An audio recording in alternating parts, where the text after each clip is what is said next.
प्यारे बच्चों, नमस्कार। कैसे हैं आप सब? उम्मीद करते हैं आप सब बढ़िया होंगे, मस्त होंगे। आप सबकी शिकायत थी सर, अभी आप लोग केवल साइंस चला रहे हैं, केमिस्ट्री चला रहे हैं, मैथ्स चला रहे हैं, इंग्लिश चला रहे हैं, एसएसटी और हिंदी नहीं चला रहे हैं, कंप्यूटर नहीं चला रहे हैं, हिंदी नहीं चला रहे हैं।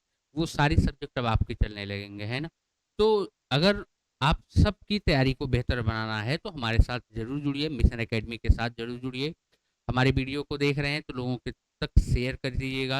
अगर आप पहली बार हमको देख रहे हो तो वीडियो और चैनल को सब्सक्राइब कर लीजिएगा, वीडियो को शेयर कर दीजिएगा, वीडियो को लाइक भी कर सकते हैं अगर इच्छा होगी तो। आज हम एक बेहतरीन सीरीज लेकर के चल रहे हैं। यह आपको रिकॉर्डेड फॉर्म में मिलेगी और रिकॉर्डेड फॉर्म में मिलने का मतलब जितने भी हमारे एसएसटी के टॉपिक हैं उनमें आप देखेंगे कि महत्वपूर्ण शब्दावलियां बहुत हैं। महत्वपूर्ण शब्दावली की बात करें कि कुछ शब्द ऐसे हैं जो समझ में नहीं आते हैं। अभी हम लोग इस सीरीज को चला रहे हैं कि जितने भी महत्वपूर्ण शब्दावलियां हैं उन शब्दावलियों को हम कैसे समझें और भविष्य में कैसे हम इसे याद रखें। ट्रिक कोई नहीं है, बस केवल अपने मस्तिष्क का यूज करना है, अपने दिमाग का प्रयोग करके हम आसानी से चीज़ों को समझ सकते हैं। तो चलिए हम शुरुआत करते हैं। सबसे पहला जो टॉपिक है नागरिक शास्त्र का, यानी कि संविधान वाला जो पार्ट होता है। सत्ता की साझेदारी से संबंधित महत्वपूर्ण शब्दावली परीक्षा में बार-बार पूछे जाने वाले ये प्रश्न होते हैं, यहाँ से कई बार हमारी परीक्षा में सवाल पूछा जाता है, इसलिए इसकी समझ होना हमें बहुत ज़रूरी है। तो चलिए आज के इस एपिसोड में हम लोग बात करेंगे महत्वपूर्ण शब्दावली की। बेटे पहला जो महत्वपूर्ण शब्दावली है हमारे सामने है, वो कौन-सा है? पहला तो है मेरे बच्चे सामुदायिक सरकारें। सामुदायिक शब्द का मतलब समझते हो क्या होता है?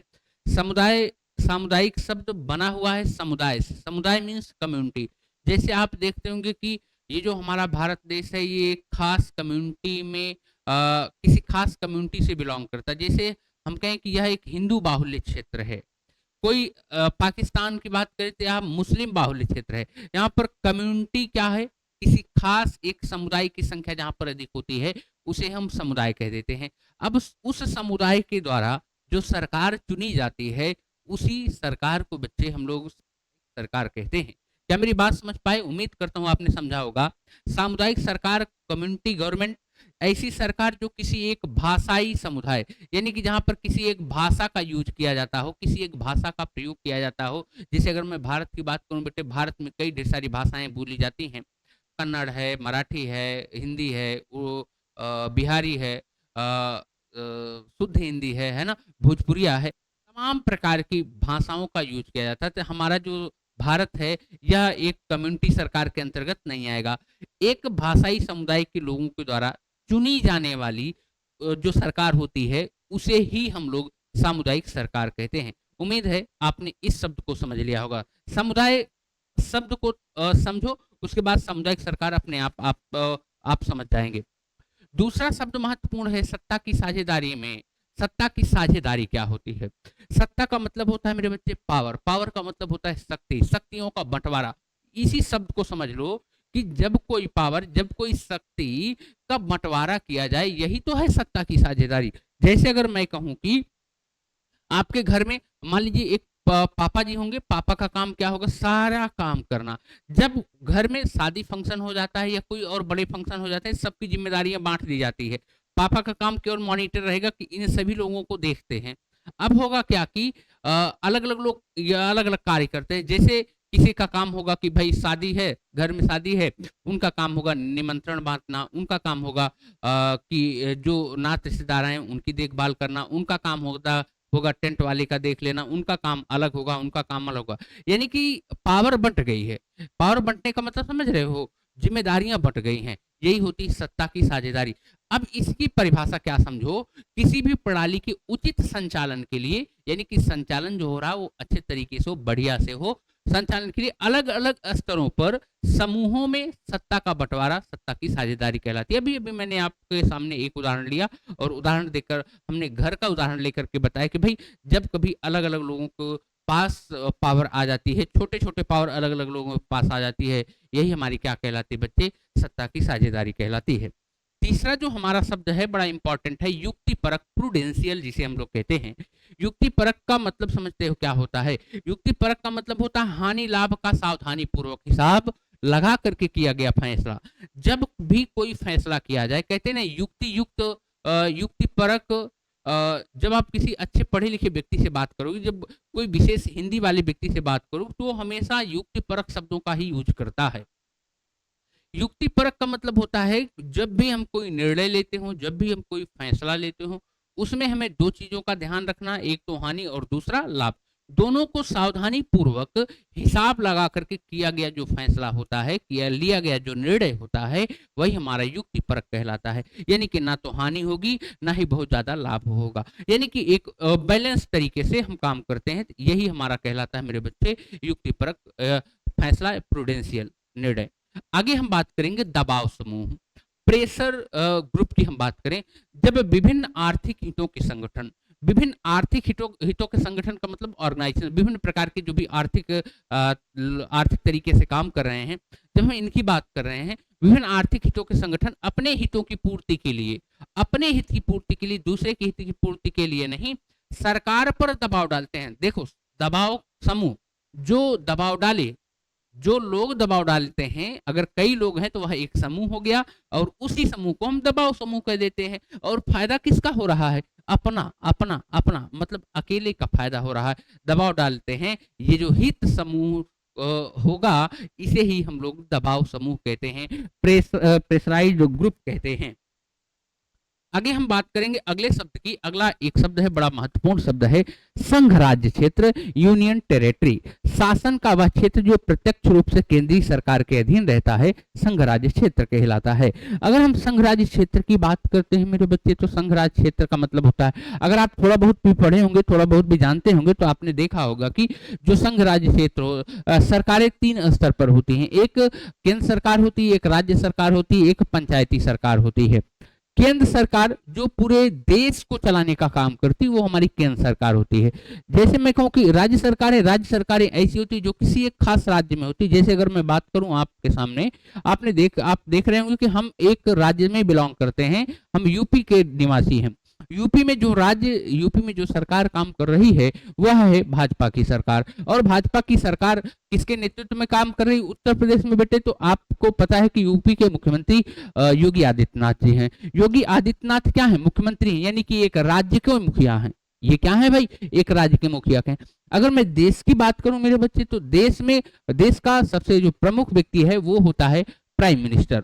चूंकि ये निर्वाचित है, चूंकि यह चुना हुआ है, इलेक्टेड है, चुन करके गया है। तो ये जो राज्य सरकारें हैं और जो केंद्र सरकारें हैं, केंद्र सरकार का मुखिया इस समय कौन है भाई? आपके प्रधानमंत्री जी, माननीय नरेंद्र दामोदर दास मोदी जी हैं, है ना।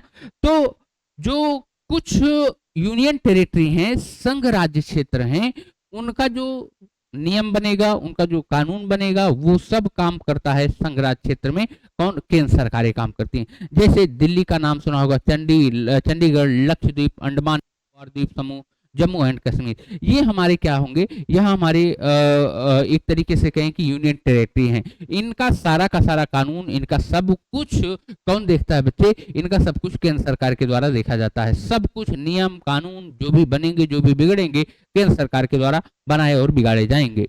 सबका अधिकार इन पर केंद्र सरकार का होता है। ये होते हैं संघ राज्य क्षेत्र। आगे बात करते हैं ऊर्ध्वाधर वितरण, यानी कि वर्टिकल डिस्ट्रीब्यूशन।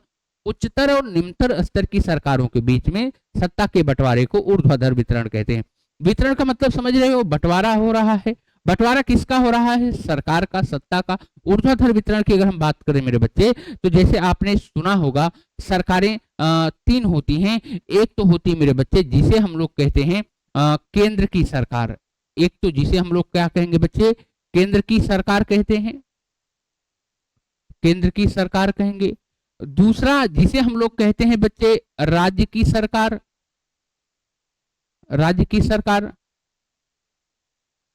राज्य की सरकारें। तीसरी जो होती हैं उन्हें हम कहते हैं स्थानीय सरकार, स्थानीय सरकार। बात समझ पाए कि नहीं समझ पाए? उम्मीद है आपने समझा होगा। उच्चतर और निम्नतर स्तर, यानी कि उच्च स्तर पर और निम्न स्तर पर जो सत्ता का बंटवारा हुआ है, ऊंचाई पर और निचाई पर, इसको ही हम लोग कहते हैं ऊर्ध्वाधर वितरण। यानी कि इसमें पावर का डिस्ट्रीब्यूशन किया गया है, इसमें शक्तियों का डिस्ट्रीब्यूशन किया गया है। बात समझ में आई? उम्मीद है आपने समझा होगा। अब चलो आगे हम बात करते हैं क्षैतिज वितरण की जब हम लोग बात करते हैं तो बेटे क्षैतिज वितरण को भी हम 3 भागों में बांटते हैं। जैसे शासन के विभिन्न अंगों, जैसे शासन के जितने भी अंग होते हैं, शासन यानी कि जो देश है, जो राज्य है, जो स्थान है, उसको चलाने के लिए 3 लोगों की जरूरत पड़ती है। एक तो विधायिका की जरूरत पड़ेगी, दूसरी कार्यपालिका की जरूरत पड़ेगी और तीसरी न्यायपालिका के बीच सत्ता का बंटवारा क्षैतिज वितरण कहलाता है। विधायिका का काम क्या होता है मेरे बच्चे? विधायिका का काम होता है मेरे भाई कानून बनाए। क्या करती है यह? कानून बनाती है। कार्यपालिका का काम होता है इसे अमल में लाए, यानी कि कानून को लागू कराने में हेल्प करती है। और न्यायपालिका का काम आप सभी लोग जानते होंगे, इसका काम होता है बच्चे कि न्याय दिलाती है, यानी कि सभी को न्याय दिलाने का काम करती है। वह है कौन? हमारी न्यायपालिका। क्या बात समझ में आई होगी? बात समझ में आ गई होगी। राजनैतिक समानता, पॉलिटिकल इक्वालिटी की हम बात करें, राज्य के समस्त मामले में, राज्य के अंदर जितने भी मामले हैं उन सभी मामलों में सभी व्यक्तियों को, सभी व्यक्ति चाहे वह किसी भी वर्ग का हो, किसी भी समुदाय का हो, गरीब हो, अमीर हो, जाति भेदभाव लिंग किसी के आधार नहीं किया जाएगा। सभी को समान प्रतिभागिता का अधिकार प्रदान करना राजनीतिक समानता कहलाती है। चाहे कोई भी व्यक्ति हो, किसी भी प्रकार का व्यक्ति हो, लूला हो, लंगड़ा हो, काना हो, चाहे जिस प्रकार का व्यक्ति हो, अगर उसे सारे पावर मिल रहे हैं, सारे अधिकार मिल रहे हैं, इसे ही हम लोग कह देते हैं राजनीतिक समानता, पॉलिटिकल इक्वालिटी। आगे बात करते हैं अवशिष्ट शक्तियां। ध्यान से देखना, शक्तियां मेरे बच्चे 3 प्रकार की होती हैं। शक्तियां 3 प्रकार की होंगी। एक ये जो शक्ति होती है, शक्तियों को हम सूचियों में डिवाइड कर देते हैं। जैसे अगर हम बात करते हैं तो 3 प्रकार की सूचियां होती हैं। एक तो जिसे हम लोग संघ सूची कहेंगे, दूसरी राज्य सूची कहते हैं, तीसरी समवर्ती सूची कहते हैं, या इसे ही हम लोग अवशिष्ट सूची के भी नाम से जानते हैं। ध्यान से समझना, शासनाधिकार की 3 सूचियां हैं, आवंटन के उपरांत हुई हैं। जैसे शेष बचे हुए रहने वाले विषयों पर प्राधिकारिता जो अन्य रूप से केंद्र सरकार की होती है। ऐसे समझ लीजिए सूची 3 प्रकार की होती है। सूची 3 प्रकार की होती है। पहली जो सूची है बेटे संघ सूची है। दूसरी की अगर आप बात करते हैं तो बेटे दूसरी है राज्य सूची, राज्य सूची। और तीसरी जो सूची है मेरे बच्चे, उसे हम लोग कहते हैं अवशिष्ट सूची। क्या बोला हमने? अवशिष्ट सूची हमने कह दिया, या हम कहें कि समवर्ती सूची। सूचियां 3 प्रकार की होती हैं। समवर्ती सूची, समवर्ती सूची हो गई। अब जरा बात को समझो, यहाँ पर कुछ इंपॉर्टेंट आपको बता देता हूँ।